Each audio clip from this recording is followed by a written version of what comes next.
For only the second time this century, a Portland Trailblazer has been named to an all-defensive team. It's a rare feat. It doesn't happen all that often. There's only 10 members of the all-defensive team, and obviously with the change to a positionless all-defensive team, it does. I think it obviously favors guys that are bigger.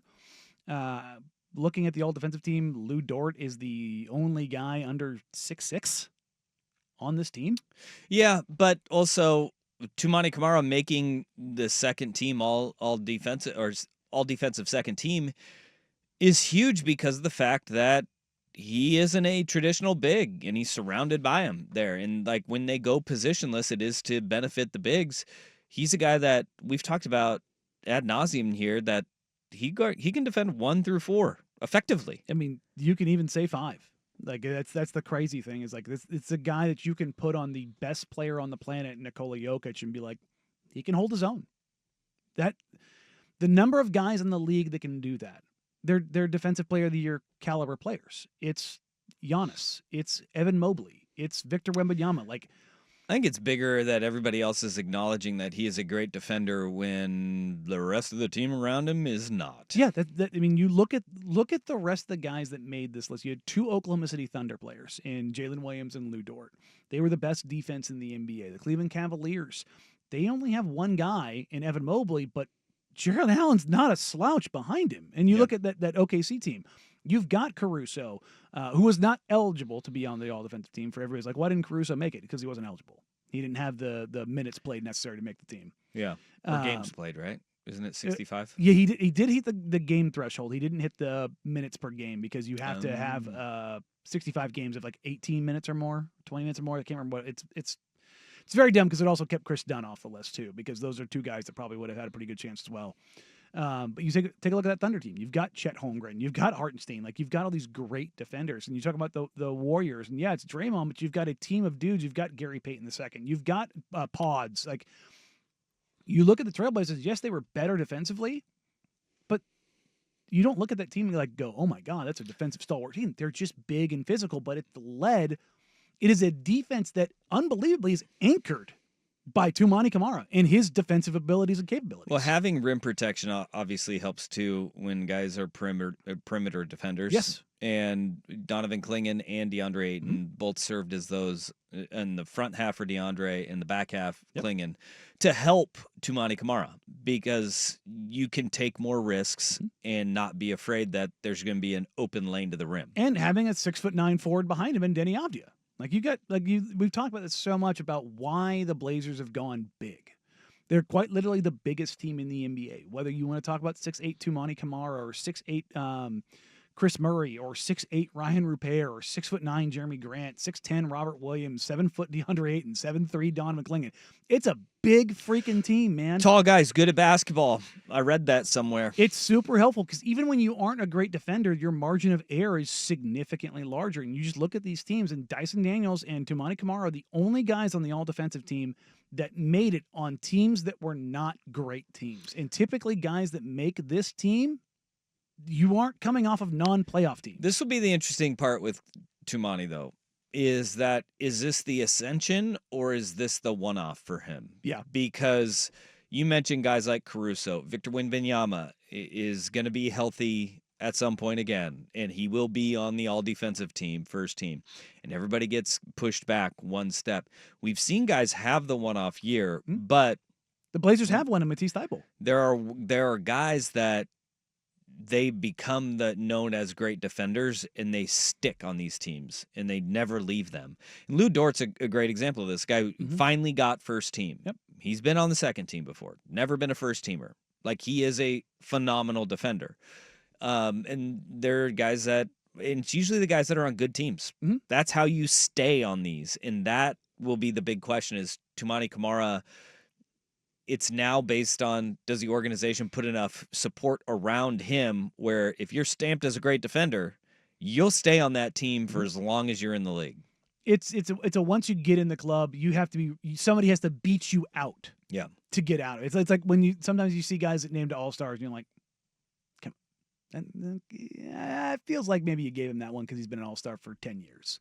It's like he's not an all-star. Like he's definitely shouldn't be a starter. You know what I mean? You get those kind of situations, or a guy gets in off an injury replacement, and you're like, okay, there's probably 3 other choices you could have gone with there, but it's a career achievement award. It's like once you get to the mountain and you're on that list, somebody's got to knock you off. Now this year was a little bit different because you mentioned obviously Victor Wembanyama.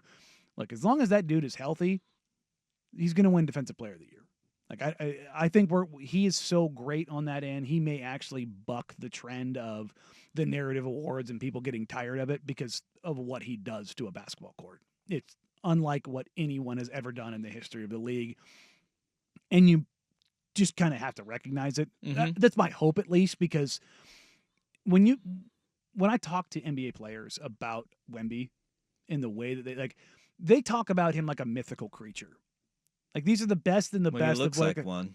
Well, I mean, he like you're talking again. Jeremy Grant's a guy who not used to getting his shot blocked. It's a 6'9" guy with a high release. And I remember talking to him after the first time he played him. He was like, "He blocked my jumper from 5 feet away, dude. Like, who does that?" And like you're talking about guys that are the literal peaks of their craft and looking at this guy like it's nothing they've ever seen before. So is 2 ever going to reach that level? No. But can he make a first team? Yeah. And that's the thing is to make that first team, the team has got to be great. You're not like, or you have to be like Dyson Daniels and do something that nobody has ever done, which is, again, I mentioned it in the first hour. His ability to generate steals and deflections is otherworldly. It's pretty good. Yeah.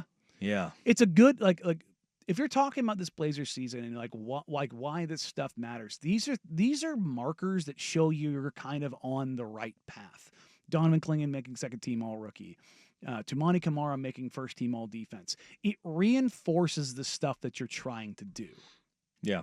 Like that's when I look at this stuff, that's the thing that I take from this is like, okay, no, you don't have the star. And yes, you still have a lot of questions. And yes, you need to figure a lot of things out. But the things you're working with, the toys you have in the sandbox, they're pretty good. They're not the best yet. They're pretty good. And that's a lot better than you look at a lot of the other young organizations around the league and you go, they don't have that to work with. Like I was having this discussion with another media member the other day, and he was like, do you think the Blazers are in a better position than a lot of the other younger teams? I'm like, I think they're in a better position than a lot of teams think, than a lot of people think they are. Like the question was, do you think the Jazz are a better position? I was like, maybe. Like, yeah, they have a better player at the top end in Lowry and their draft capital, but the rest of their rosters, it's not good. I think they're in a really good spot. But I mean, like, I think you can make a pretty easy argument that Portland's in a better spot going forward. Oh, how so? Do it.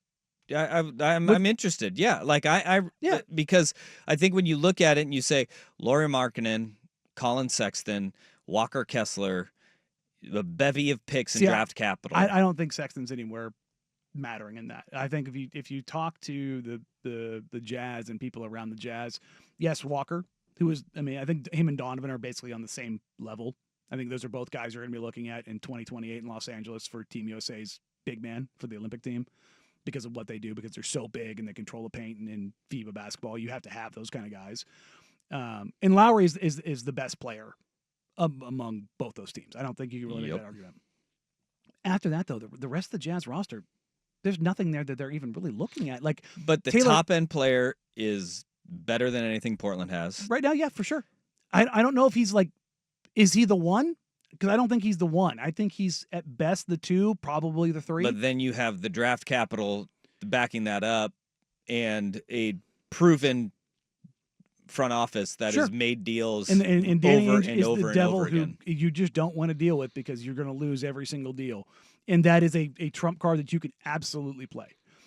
But looking at what the draft capital they do have, with the Cavs being better and the Timberwolves being better, those picks now don't look that good. And remember, the Jazz traded 3 of those picks for that 2031 Suns pick, which is juicy. But we're in 2025. That pick is 6 years out. And yes, you can use it as part of another deal, but the value is there. I am not arguing that. But you take a look at the rest of their draft capital. Would you rather have that draft capital, or would you rather have the young guys on the Blazers roster right now? Would you rather have Toumani Camara? Would you rather have Denny Avdia? Would you rather have Scoot Henderson? Would you rather have Shaedon Sharpe? And I think in that argument, I think a lot of people want to point to the picks because it's the mystery box, where the mystery box often falls significantly short of tangible product. They also have the 5th pick in this draft. Yep, and that matters for sure. Like that. But now, had they gotten the number 1 overall pick, number 2 overall pick, I'd probably be changing my tune. But that's the thing, is that they don't, and that the fall off in talent from the top 2 and kind of going forward, that's a pretty big change. But what is Portland working with? I mean, you mentioned like Toumani Camara, great defender. Mm-hmm. They lack scoring. Yep, and shooting. It's pretty big problems to have, and you're just hoping for massive development. Yeah. I mean, but I think with the Jazz, you're not even really hoping, because really with the Jazz, the only real prospect that I have like higher level outcomes for is Taylor Hendricks, who could really figure it out. Cody Williams is an unknown. I'm certainly high on him during the draft process. Was playing really well until he wrecked his leg. Yeah, and that's the thing, is like, how does he come back? Because we've seen guys come back from that, Paul George, and be okay. Yep. But we've also seen guys like Nurk, where it took so much out of them. And Taylor Hendricks being 6'10", 6'11", you just don't know how he's going to come back from that. I love the idea of him as a prospect, for sure. But and as much as I love Isaiah Collier, I think he's a really good bench guard. Keontae George, I think that the sizzle on him has faded out pretty hard. And you just like, does Kyle Filipowski get you excited for anything? At the end of the year, he played okay, played great. But I think that's what, if this show's in Salt Lake City, they're having this conversation, they're going, well, yeah, I mean, they got guys who played okay at the end of the year that showed up. I would take every one of Portland's young guys over Utah's. Scoot? Yeah, even Scoot. I'd take Scoot over Keontae or Collier.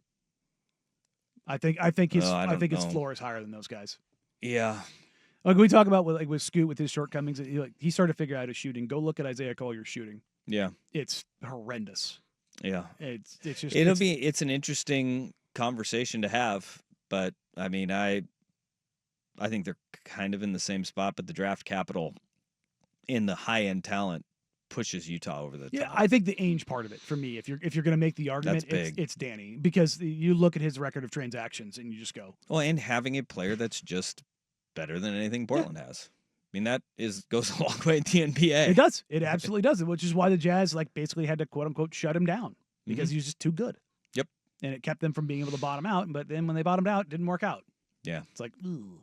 Yikes. So I think it's an interesting discussion. It is, for sure.